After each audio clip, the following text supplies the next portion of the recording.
40,000 বর্গ মাইল এলাকা কিন্তু তারা তারা এটাকে খুঁজেছে। এখানে ঘটনা তো মানে মাসই পার হলো না। আমরা আশাবাদী বাকি আমি বিশেষ করে ধন্যবাদ জানাই যে আমরা বিশেষ করে কলকাতা পুলিশ এমনকি সিআইডির যারা কাজ করছেন তারা অত্যন্ত আন্তরিকতার সহিত আমরা যাওয়ার কারণে না, আমরা যাওয়ার আগেও থেকেও তারা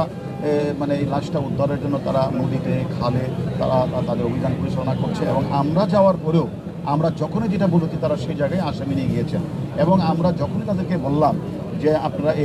এই আমাদের কাছে মনে হচ্ছে যে আপনারা কাইন্ডলি সেফটি ট্যাঙ্কি বা সোয়ারেজ লাইনটা একটু ভাঙার ব্যবস্থা করেন, তারা সেটাই কিন্তু সাথে সাথে করেছেন।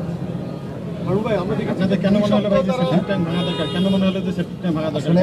আমার কাছে আসলে তদন্তকারী কর্মকর্তা হিসাবে আমরা অনেক সময় আমরা যখন দেখি যে আমরা সব জায়গায়